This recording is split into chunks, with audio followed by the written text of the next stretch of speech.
एक कॉलेज में happy married life के ऊपर एक वर्कशॉप हो रही थी, जिसमें कुछ शादीशुदा कपल हिस्सा ले रहे थे। जिस समय प्रोफेसर मंच पर आते हैं तो वो नोट करते हैं कि सभी पति पत्नी आपस में शादी पर जोक कर रहे होते हैं और हंस रहे होते हैं। ये देखकर प्रोफेसर ने कहते हैं कि चलो पहले एक गेम खेलते हैं, उसके बाद हम अपने विषय पर बातें करेंगे। सभी खुश हो गए और कहा, कौन सा गेम?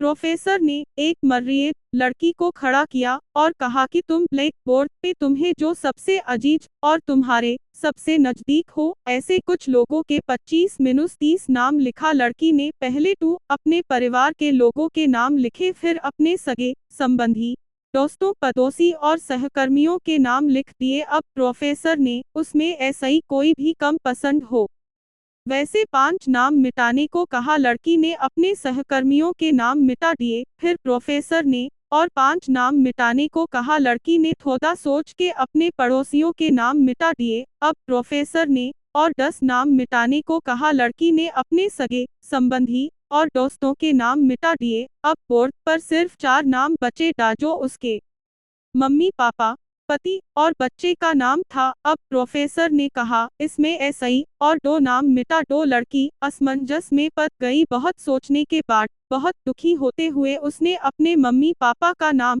मिटा दिया। सभी लोग स्तब्ध और शांत थे, क्योंकि वो जानते थे कि ये गेम सिर्फ वो लड़की ही नहीं खेल रही थी, उनके दिमागों में भी यही सब चल रहा था। अब सिर्फ 2 ही नाम बचे थे, पति और बेटे का। प्रोफेसर ने कहा, और एक नाम मिटा दो। लड़की अब सहमी सी रह गई। बहुत सोचने के बाद रोते हुए अपने बेटे का नाम काट दिया। प्रोफेसर ने अब उस लड़की को कहा, तुम अपनी जगह पर जाके बैठ जाओ, और सभी की तरफ गौर ऐसा ही देखा और पूछा, क्या कोई बता सकता है कि ऐसा क्यों हुआ कि सिर्फ पति का ही नाम बोर्ड पर रह गया?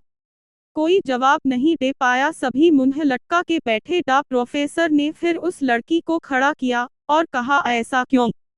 जिसने तुम्हें जन्म दिया और पाल पोस के इतना बड़ा किया, उनका नाम तुमने मिटा दिया, और तुमने अपनी कोख ऐसी जिस बच्चे जन्म दिया उसका भी नाम तुमने मिटा दिया।